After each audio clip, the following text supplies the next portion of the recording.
Bismillahirrahmanirrahim. Assalamu alaikum dear students. Hope all of you are fine. So in last lecture we have started the description of speech sounds.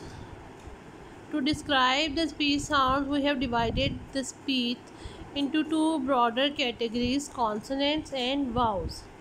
So I have started the description of consonant sounds in the last lecture. I hope आप सबको वो बहुत अच्छे तरीके से clear हो गया होगा। हम वहीं से इसे कंटिन्यू करते हैं। So in last lectures we have defined the consonants कि कॉन्सोनेंट्स वो साउंड्स होती हैं that can be produced by creating a constriction in the air passageway along the continuum of the mouth from the soft palate to the lips or tip of the tongue. So तमाम वो sounds जो हम maximum construction of the vocal tract से produce करते हैं consonant sounds कहलाती हैं। ठीक है, they can be produced by complete obstruction और by partial obstruction of our articulators. So what is the description of consonant sounds. जहाँ हमने लास्ट लेक्चर एंड किया था, अगर आपको याद हो, we have stated the three labels. These were the place of articulation, manner of articulation, and voicing and devoicing of the speech sounds. So consonants are usually classified according to these three categories, जिसे हम कहते हैं किसी भी sound का PMV feature. P stands for placement of the articulation. Place of articulation means कि what was the placement of active and passive articulators while we are producing the speech sound. Manner of articulation is the structure involved while producing the speech sounds. कि what is the manner, what is the fashion in which we are constricting the airstream while producing the sound. And third is the voicing, कि what is the state of the glottis while the sound is produced. ठीक है, while the vocal cords are loosely closed with each other and or if they are apart from each other. vocal cords जो है वो vibrate हुए थे या नहीं vibrate हुए थे, ये डिफाइन करता है कि साउंड इज़ वॉइस्ड और डी वॉइस्ड या वॉइसलेस। सबसे पहली चीज़ हम देखते हैं place of articulation. The place of articulation, और इसे हम POA भी कहते हैं, of a consonant specifies where in the vocal tract the narrowing occur. ठीक है, हमने यही कहा ना कि कंस्ट्रिक्शन होती है। कंस्ट्रिक्शन बेसिकली क्या है कि we narrow the vocal tract at some level, किसी भी लेवल को पे हम एक नैरोइंग, एक कंस्ट्रिक्शन एयरवे को दे रहे होते हैं टू प्रोड्यूस द साउंड। अब वो नैरोइंग किस जगह पे अकर हुई है, किस लेवल पे अकर हुई है इन वोकल कॉर्ड्स, ये होती है प्लेस ऑफ आर्टिकुलेशन। इसकी एक एग्जांपल आप ये देखिए कि अगर मैं बोलती हूँ पेन, तो इसमें प साउंड के लिए जो कंस्ट्रिक्शन है वो कहाँ पर आ रही है। प्लेस ऑफ आर्टिकुलेशन क्या है कि both lips are meet together to produce the sound प। अगर मैं बोलती हूँ बॉल, बॉल, ठीक है, तो बॉल बोलने के लिए जो ब साउंड है, तो मैंने वो क्या किया है कि दोनों लिप्स को मिलाया है तो ब साउंड प्रोड्यूस की है। तो ये है आपकी प्लेसमेंट के कहाँ पर आपकी कंस्ट्रिक्शन। अभी मैंने कहा था फैन, लास्ट टाइम आपको एग्जांपल दी थी, या मैंने कहा था लाइफ, तो अब इसमें मैं फ साउंड जो प्रोड्यूस कर रही हूँ, तो मैं कंस्ट्रिक्शन कहाँ दे रही हूँ। अब प्लेसमेंट इसकी क्या होगी कि मैंने अपने लोअर लिप को अपने अपर इंसाइजर्स के साथ, जो आपके फ्रंट टीथ हैं दो, उनके साथ कांटेक्ट किया है, तो मैंने साउंड प्रोड्यूस किया फ। मैं कहती हूँ जग। अब जग में ज साउंड प्रोड्यूस करने के लिए मैं अपने टंग को, एक्टिव आर्टिकुलेटर जो हमारा टंग है, उसको मैं अपने पैलेट तक ले जाए ज साउंड प्रोड्यूस कर रही हूँ। ठीक है, सो प्लेसमेंट क्या है कि where in the vocal tract the narrowing occurs from front to the back, मतलब पूरे आपके वोकल ट्रैक में जितना भी आपका आर्टिकुलेटर्स हैं, नैरोइंग कहाँ अकर हो रही है उसको हम कहते हैं place of articulation. The place of articulation that English uses are, English consonants की जब हम बात करते हैं तो बायलेबियल हो सकते हैं, लेबियोडेंटल्स हो सकते हैं, डेंटल साउंड्स हो सकते हैं, एल्व्यूलर हो सकती हैं, पैलेटल हो सकती हैं, व्हीलर हो सकती हैं और ग्लॉटल हो सकती हैं। आइए हम इनके डिस्क्रिप्शन आगे देखते हैं। सबसे पहले the place of articulation bilabials using closing movement of both lips, for example प एंड म साउंड। ठीक है, हमने दोनों लिप्स को एक दूसरे के साथ मिलाया है। Second is labiodental, labio mean lip और यूजुअली लोअर लिप, क्योंकि आपका एक्टिव आर्टिकुलेटर जो है वो लोअर लिप होता है। And dental, dental is about teeth, तो using the lower lip and the upper teeth, for example फ साउंड इन फैन एंड व साउंड इन वैन। ठीक है। Third place of articulation is dental. अगर हम English sounds की बात करें तो the tongue tip is used either between the teeth और close to the upper teeth. ठीक है, अगर मैं बोलती हूँ थिंग, थिंक, थ साउंड जो बोल रही हूँ, अब थ साउंड प्रोड्यूस कीजिए और देखिए कि आपकी टंग जो टिप है वो या तो आपके अपर टीथ को या टीथ के बिल्कुल पीछे आपके एल्व्यूलर रिज को टच करती है। थिंक। अब मैं बोलती हूँ there, the sound, this, that. ठीक है, ये पहला जो साइन है ये थीटा का, ये थ साउंड का है, and second is the sound जो कि हम दिस में यूज़ करते हैं, दैट में यूज़ करते हैं। तो ये आपके कहलाते हैं dental sounds. Next is the alveolars. The blade of the tongue is used close to the alveolar ridge. Blade of the tongue, last lectures जहाँ हमने एनाटमी इन्वॉल्व जो स्पीच मैकेनिज्म में आर्टिकुलेटर्स पढ़े थे, वहाँ हमने पढ़े थे कि टंग को हम टिप, ब्लेड, बॉडी और बैक में डिवाइड करते हैं। तो टिप से थोड़ा ऊपर जो पार्ट है that is called the blade of the tongue. तो the blade of the tongue is use just behind the alveolar ridge. The blade of the tongue is used close to the alveolar ridge. For example, t and s.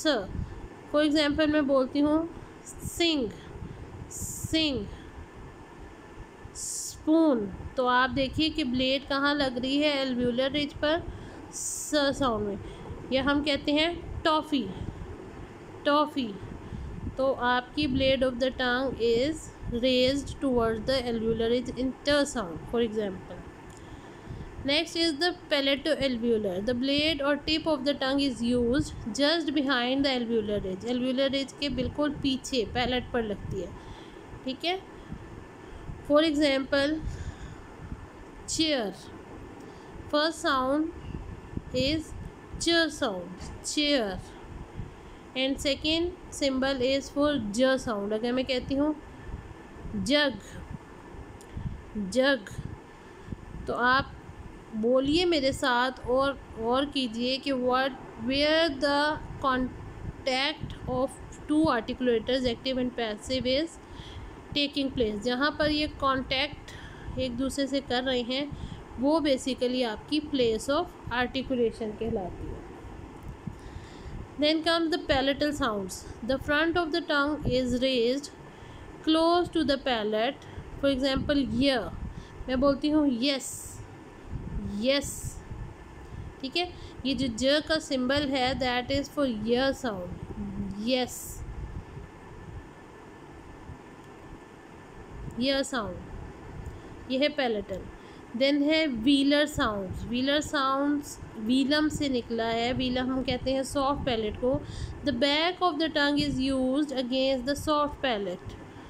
For example मैं कहती हूँ copy, cup, cup में आप गौर कीजिए, back of the tongue is raise towards the velum, तो ये आपकी क साउंड है। ग साउंड, जैसे हम कहते हैं गन, गन। पिग, पिग में ग साउंड पर गौर कीजिए। अंग साउंड, फॉर एग्जाम्पल आई से थिंकिंग। अंग साउंड में आप गौर कीजिए, आपकी बैक ऑफ द टंग जो है वो आपकी वीलम की तरफ मूव करके कांटेक्ट बनाएगी, तो ये आपकी बैक या व्हीलर साउंड्स। फिर glottal sound, the gap between the vocal cords is used to make audible friction, for example hat. Hat में इसके साथ वाउल ऐड हो गया, इसलिए आपको नई हिसिंग साउंड नहीं फील होगी हाँ की, आप सिंपल हाँ साउंड निकालिए। ह की जो साउंड है दैट इज़ ग्लॉटल। तो कॉन्टैक्ट जो आपकी फ्रिक्शन थोड़ी ऐड हो रही है वो at the level of vocal cords आ रही है। Here is a pictorial detailed description of the placement of consonants, different consonants. Here you can see bilabials में both lips are used. For example, I say bag, bag में ब sound, यहाँ मैं कहती हूँ लिप, लिप में प sound पे गौर कीजिए, लिप, प इन लिप, और ब इन बैग। यहाँ हम कहते हैं माउस, मॉम, म साउंड इन मॉम। तो ये साउंड्स आपकी बायलेबियल्स कहलाते हैं। Then come to the labiodental. अब लेबियोडेंटल में क्या होगा, the upper teeth and the lower lip are used. Lower lip move करेगा अपर टीथ की तरफ, और अपर टीथ आपके इसमें पैसिव आर्टिकुलेटर है और लोअर लिप आपका एक्टिव आर्टिकुलेटर है। फॉर एग्जांपल आई से टॉफ़ी, फ साउंड पे गौर कीजिएगा, टॉफ़ी। या आप कहें एडवेंचर, व साउंड पे गौर कीजिए, एडवेंचर में व।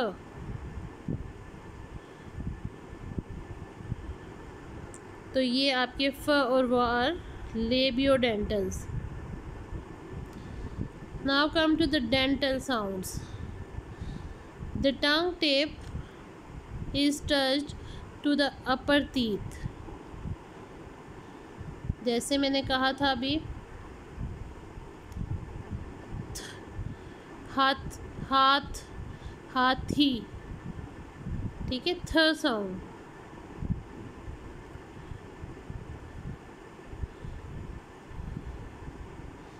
या हम कहें the sound, that.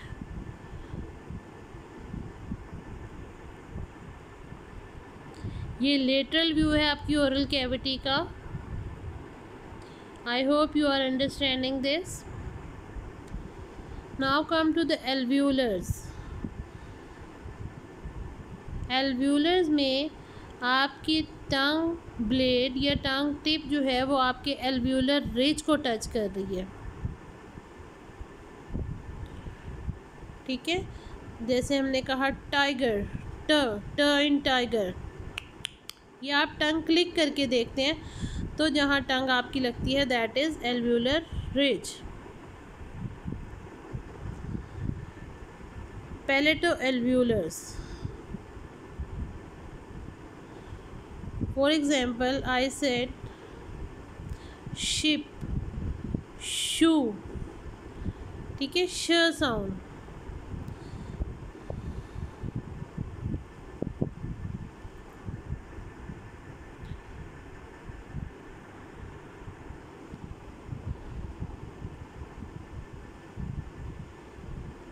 रेट्रोफ्लेक्स।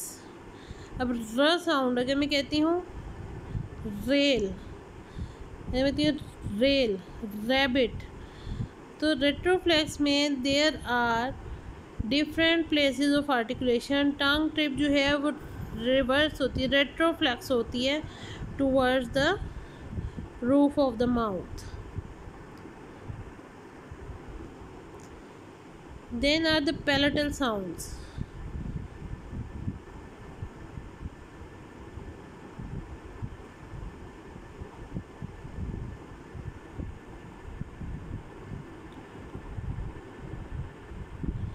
Tongue contact with the hard palate.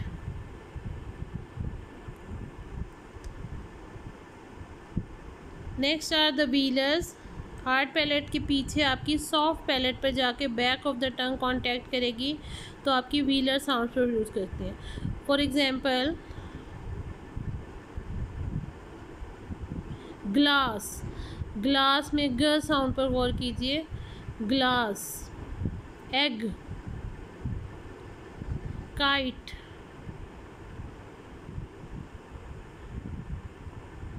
क sound. Then there are uvulars. Uvula is the back end of your soft palate. Soft palate के साथ जो आपका hanging structure है, organ है, that is called uvula. So contact कहाँ पर होता है? At the level of uvula in uvular sounds. And finally below the uvula at the level of glottis friction हो तो हम उसे कहते हैं ग्लॉटल साउंड. और ग्लॉटल साउंड में इंग्लिश में साउंड है ह साउंड.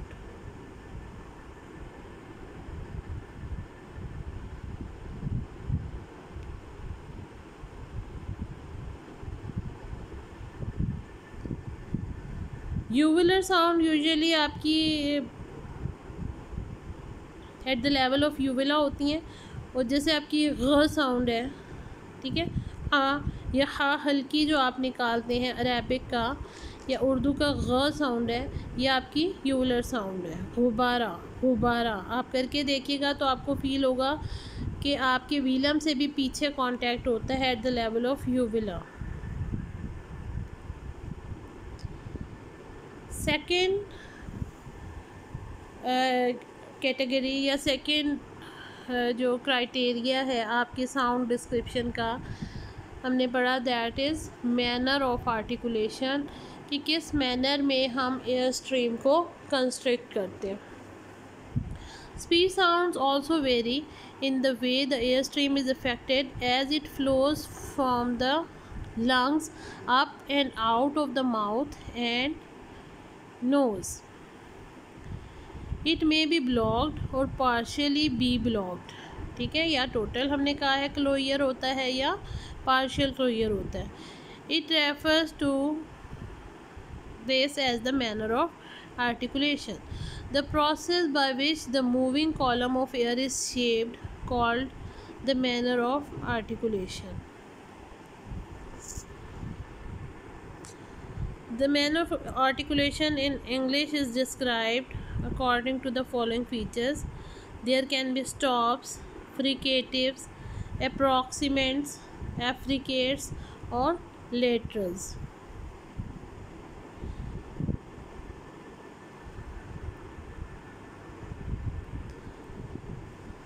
मैनर ऑफ आर्टिकुलेशन की अगर हम डिस्क्रिप्शन देखें तो प्लॉसिव्स या स्टॉप्स, ठीक है, स्टॉप्स और प्लॉसिव्स एक ही होते हैं. Produced by the complete obstruction of air stream from the lungs followed by a release of the air stream. ठीक है, हम एक्सप्लोजन करते हैं, सडन रिलीज़ करते हैं एयर का, तो इनको हम प्लॉसिव्स कहते हैं कि हमने पहले कंप्लीट ऑब्स्ट्रक्ट करनी होती है एयरवे. फॉर एग्जांपल प साउंड में हम एक लिप का क्लोयर बनाते हैं और सडन रिलीज़ करते हैं साउंड को, प ब. ठीक है, फिर ट ड क और ग साउंड, प साउंड, ब साउंड, ट साउंड, ड साउंड, क साउंड, ग साउंड.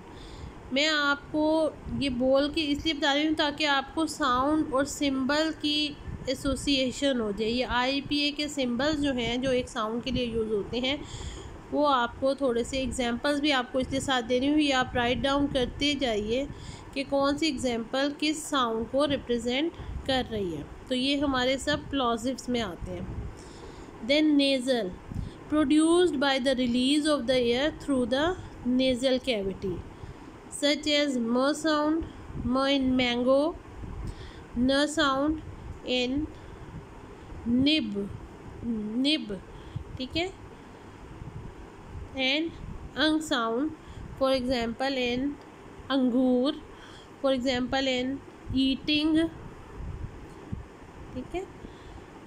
तो ये जो म है साउंड, न साउंड है, और अंग साउंड जो है ये इसका सिंबल है जो आपको म और न के आगे नज़र आ रहा है।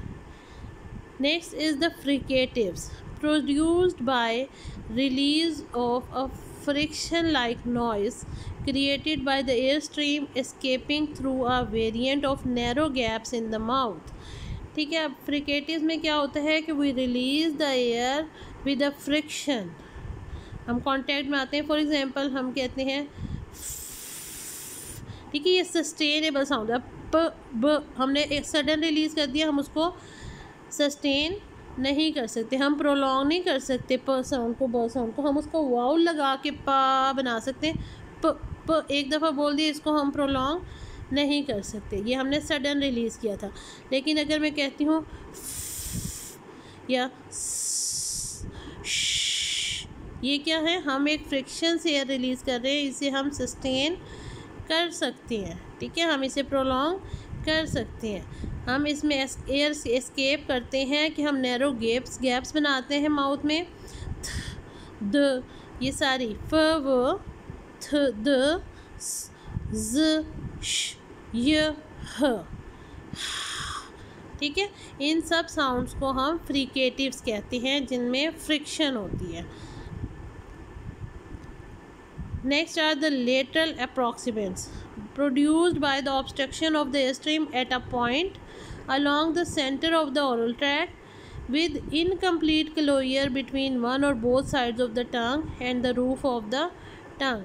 For example, हम ल साउंड प्रोड्यूस करते हैं, ल ला ला ला ला, ठीक है। अब आप ल प्रोड्यूस कीजिए और देखिए कि एयर स्ट्रीम का जो एस्केप का मैकेनिज़्म है वो क्या है। इसमें हमने इनकम्प्लीट क्लोजर बनाया है, सेंटर पॉइंट पर हमने कांटेक्ट किया है और दोनों साइड से टंग की जो है वो एयर रिलीज़ होती है। तो ऐसे साउंड्स को हम कहते हैं लेटरल साउंड्स।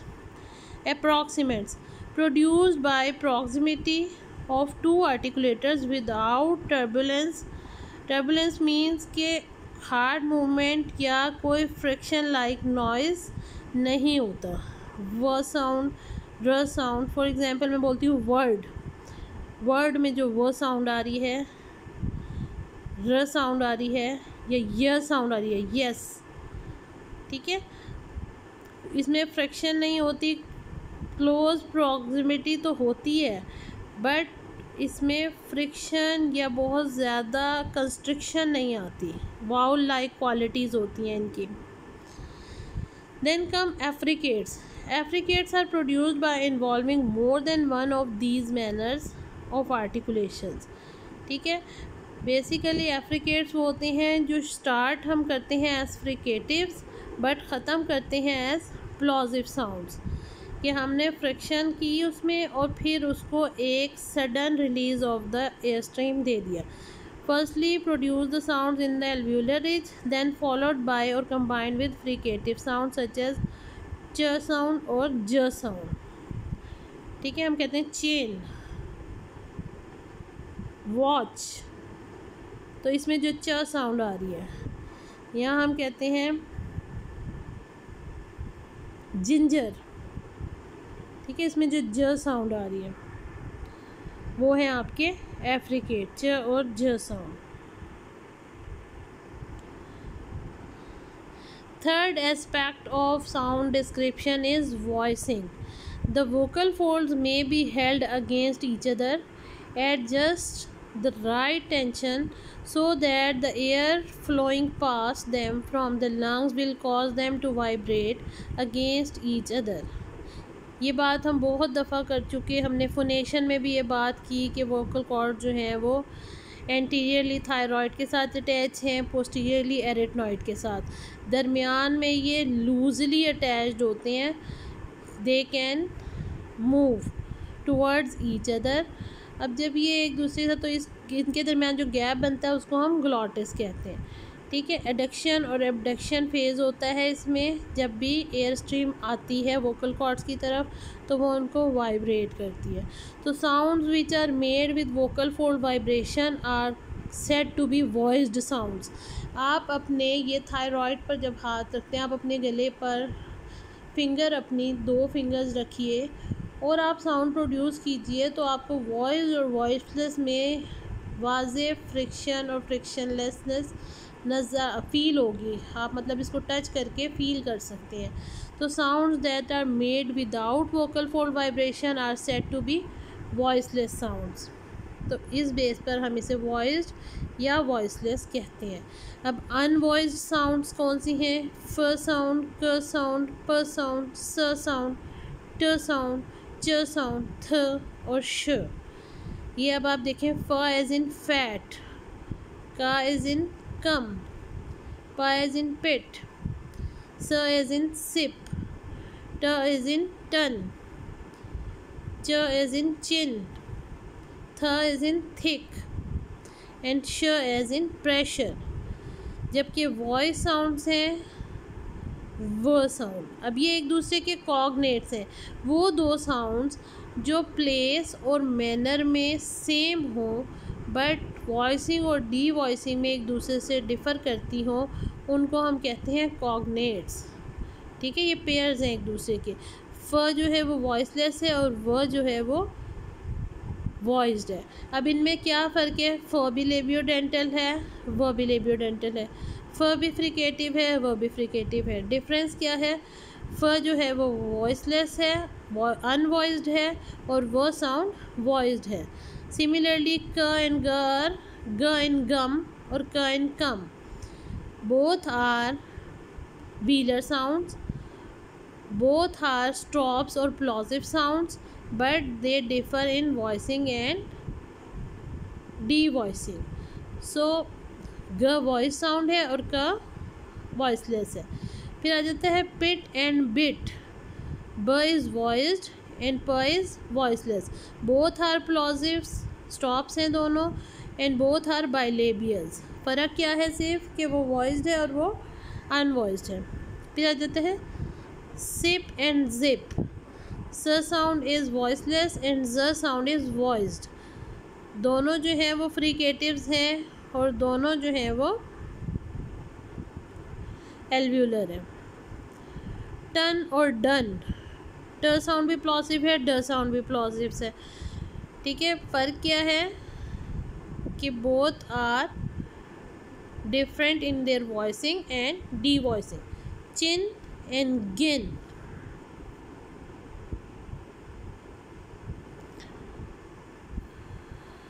चिन और ये जिन है, तो यहाँ पर जे साउंड होनी चाहिए थी बट साउंड उसकी आ रही है ज साउंड की। तो चिन और जिन एंड थिक एंड दिस, थ साउंड वॉइसलेस है और द साउंड उसका वॉइस्ड कॉग्नेट है, और श साउंड है और य साउंड है। ये प्लेयर वाला जो टेलीविजन में साउंड आती है ना, य साउंड, ये वो वाली साउंड है जो हम ये वाले जी से डिनोट करते हैं। सो साउंड्स में very in their voicing and D voicing. अब हम जब बात कर रहे हैं डिस्क्रिप्शन ऑफ साउंड्स की, तो हमने कहा कि हम हर कॉन्सोनेंट साउंड को 3 क्राइटेरियाज पर डिस्क्राइब कर सकते हैं। नंबर 1 कि उसका प्लेसमेंट क्या थी, प्लेस ऑफ आर्टिकुलेशन क्या है। नंबर 2 उसका मैनर ऑफ आर्टिकुलेशन क्या है, और नंबर 3 इसका वॉइसिंग और डी वॉइसिंग क्या है। इन साउंड्स को डिस्क्राइब करने के लिए IPA ने, जो कि इंटरनेशनल फोनेटिक्स अल्फ़ाबेट है, इंटरनेशनल फोनेटिक एसोसिएशन ने एक IPA चार्ट इंट्रोड्यूस करवाया था, जो है वो तमाम स्पीच साउंड्स जो किसी भी लैंग्वेज में हो सकती हैं उनको कैटेगराइज करता है और उनको उनकी प्लेसमेंट, मैनर और वॉइसिंग पर डिस्क्राइब करता है। So international phonetic alphabet basically क्या है? The international phonetic alphabet is a system of phonetic notation devised by linguists to accurately and uniquely represent each of the wide variety of sounds। ठीक है, जितने भी phones and phonemes हैं जो कि human language जो भी स्पोकन है उसमें यूज़ हो सकते हैं। ठीक है, हमने कहा था फोनेटिक किसको स्टडी करती है कि ह्यूमन वोकल ऑपरेटर से जितनी भी पॉसिबल साउंड्स फोन्स प्रोड्यूस हो सकते हैं उन सबको डील करती है आपकी फोनेटिक्स। तो उन सब साउंड्स को जितनी भी लैंग्वेजेस में हैं उन्होंने उनका जो फोन्स और फोनेम्स हैं उनको सिंबलाइज करके रिप्रेजेंट कर दिया एक चार्ट में, अल्फ़ाबेट सिस्टम में। The set of symbols are designed on the basis of articulatory considerations to provide a consistent and universally understood system of transcribing the speech sounds. अब हमने जब ये आपने हिस्ट्री ऑफ फोनेटिक्स पढ़ा था तो आपको याद होगा कि मैंने कहा था कि IPA के पर्पसेस क्या हैं। तो उसमें बहुत इम्पॉर्टेंट पर्पस उनका यही है कि हमने जितनी भी आर्टिकुलेटरी फोनेटिक्स के अंदर जब हमने स्पीच साउंड प्रोडक्शन की बात की है तो जो ह्यूमन बीइंग साउंड प्रोड्यूस कर सकते हैं, ठीक है, वो किसी भी लैंग्वेज में हो, उन्होंने क्या किया कि एक यूनिवर्सैलिटी लाने के लिए, ठीक है, कि आप किसी भी लैंग्वेज के बोलने वाले हैं, IPA के तहत आप उस वर्ड को अगर वो लिखा हुआ है उसकी ट्रांसक्रिप्शन हुई हुई है। ट्रांसक्राइब का मतलब होता है कि आप नोट डाउन करें, स्पोकन लैंग्वेज को आप नोट डाउन कर सकें थ्रू सिंबल्स। तो एक यूनिवर्सली और कंसिस्टेंटली अंडरस्टैंडिंग हो जाएगी। फॉर एग्ज़ाम्पल आपको अरबी के साउंड्स का फ़िलहाल नहीं पता, मतलब आप अरबी लैंग्वेज यूज़र नहीं हैं, हम उर्दू बोलते हैं। अब अरेबिक लिखी हुई है और उसकी फोनेटिक ट्रांसक्रिप्शन हुई हुई हो और आपको IPA के सिंबल्स का पता हो तो यू कैन। अब हम डिक्शनरी से क्या करते हैं? हम डिक्शनरी से यही करते हैं ना कि हम अंडरस्टैंड करते हैं कि इसकी प्रोनाउंसिएशन वर्ड की क्या होगी, उसकी फोनेटिक ट्रांसक्रिप्शन देखते हैं और उन वर्ड्स को प्रोनाउंस इजीली कर सकते हैं।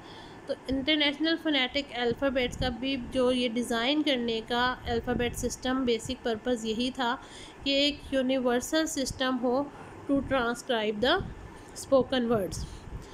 हिस्ट्री ऑफ IPA क्या है? The international phonetic alphabet was created soon after the international phonetic association was established in the late 19th century. हमने हिस्ट्री ऑफ फोनेटिक्स में पढ़ा था कि 1900 में जो है वो कुछ फ्रेंच लैंग्वेज टीचर्स थे जिन्होंने एक एसोसिएशन की बुनियाद रखी थी और उसको नाम दिया था इंटरनेशनल फोनेटिक एसोसिएशन का।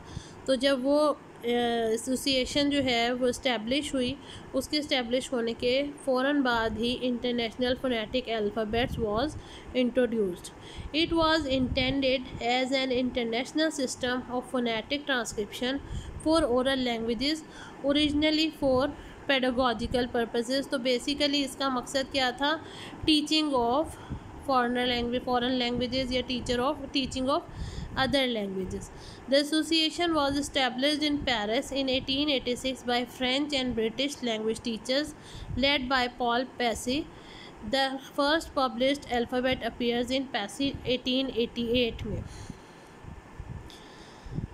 The usefulness of the international phonetic alphabets क्या है? The IPA gives us a uniform international medium of studying and transcribing the sounds of all the languages of the world. The IPA helps us in establishing and maintaining international intelligibility and uniformity in the pronunciation of English. The IPA has contributed a lot in the teaching and description of language कि IPA के symbols की मदद से हमारे पास दुनिया की किसी भी ज़ुबान का वर्ड हो, उसकी ट्रांसक्रिप्शन हो तो हम वो वर्ड प्रोनाउंस कर सकते हैं और उसे सीख सकते हैं। So here it is a chart. ये है आपका इंटरनेशनल फोनेटिक अल्फ़ाबेट चार्ट। इसमें अगर आप देखें तो आपको ऊपर आपके लिखा हुआ है प्लेस ऑफ आर्टिकुलेशंस। तो इसके जो कॉलम्स हैं वो हैं प्लेस ऑफ आर्टिकुलेशन को शो कर रहे हैं। इसकी जो रोज़ हैं वो आपकी मैनर ऑफ आर्टिकुलेशन को शो कर रही है। और जो शेडेड आपको नज़र आ रहा है ग्रे और वाइट एरिया, तो शेडेड जो है वो वॉइस्ड कॉन्सोनेंट्स हैं और वाइट जो है अनशेडेड वो वॉइसलेस कॉन्सोनेंट्स हैं।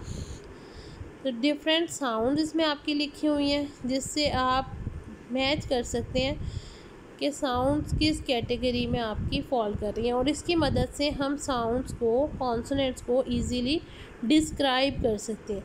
कैसे डिस्क्राइब कर सकते हैं? हम फर्स्ट अल्फ़ाबेट देखते हैं, इसमें स्मॉल पी लिखा हुआ है। Small P is used for प साउंड, जैसे पाकिस्तान में प साउंड है, ठीक है। लैपटॉप में प साउंड है, ठीक है, इसको हम कहते हैं प। ये है स्मॉल पी। अब इसको आपको देखें PMV फीचर्स पर अगर हमें देखना हो तो फर्स्ट पी फीचर क्या है? Placement of articulation. अब आप इसे देखें ये किस में कॉलम में आ रहा है? बाइलेबियल, तो प साउंड इज़ बाइलेबियल। फिर हम देखते हैं म फीचर, इसका मैनर ऑफ आर्टिकुलेशन क्या है?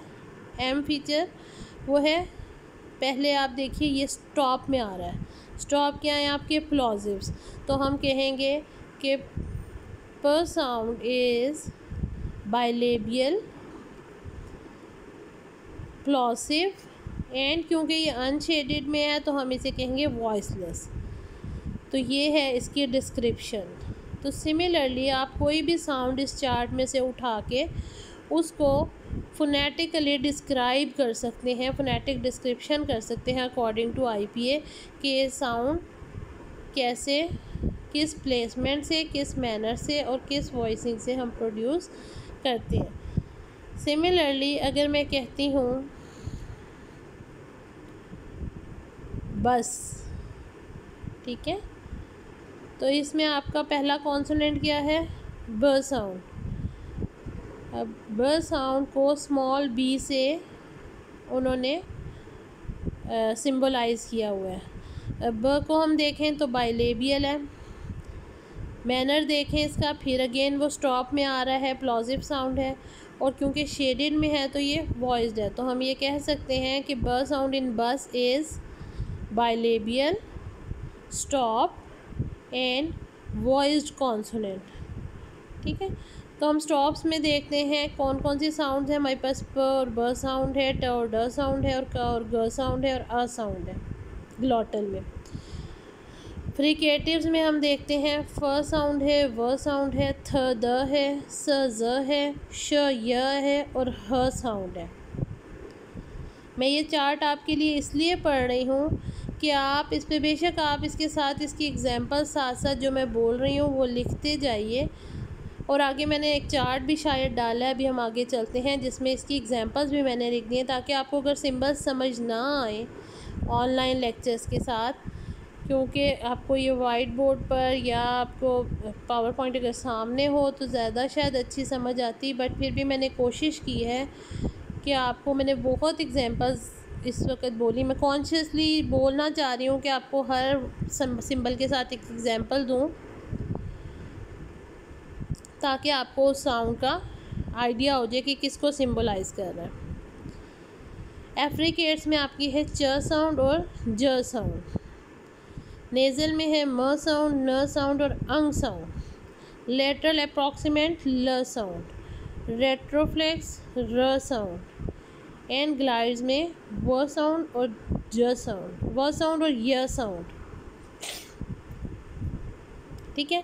तो आपने करना क्या है कि आपके जितने कॉन्सोनेंट्स हैं, इंग्लिश के जो कॉन्सोनेंट्स हैं उनको 24 कॉन्सोनेंट्स को आपने उनके PMP फीचर्स पर डिस्क्राइब करना है इस चार्ट के अकॉर्डिंग,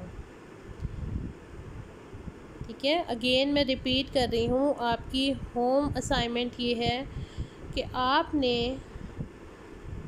तमाम इंग्लिश के कॉन्सोनेंट्स को, इंग्लिश के कॉन्सोनेंट्स की बात करें, इंग्लिश के कॉन्सोनेंट्स को, मैं अल्फ़ाबेट्स की बात नहीं कर रही हूँ, मैं इंग्लिश के कॉन्सोनेंट्स की बात कर रही हूँ, जितने भी हैं उनके साउंड्स को इस PMV फीचर्स पर डिस्क्राइब करना है अकॉर्डिंग टू IPA चार्ट।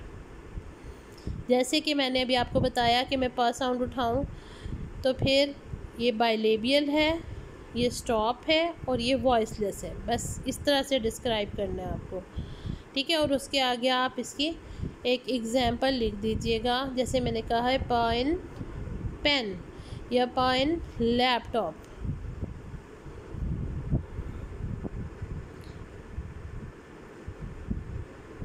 ये आ गया वो IPA सिंबल्स। यहाँ मैंने आपको सिंबल्स और उनके साथ उनकी एक एग्जांपल है, ताकि आपको सिंबल के साथ साउंड एसोसिएट करने में आसानी हो।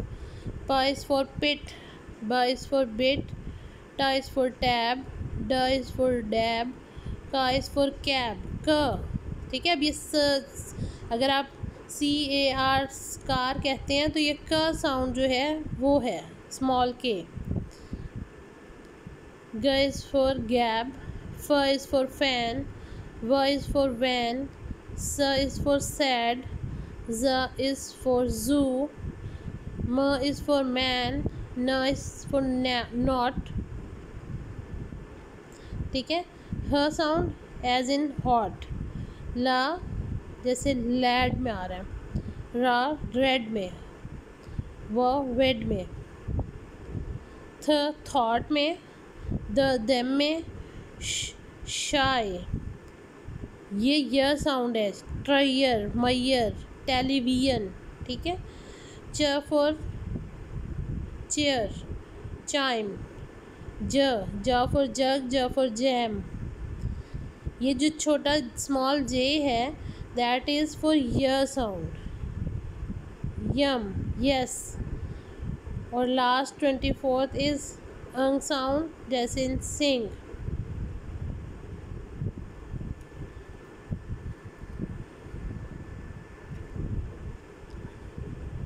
So this is all about description of the consonants. Next topic is the description of vowels, ठीक है। हमने साउंड को दो ब्रॉडर कैटेगरीज में डिवाइड किया था, एक कॉन्सोनेंट्स और एक वाउल्स।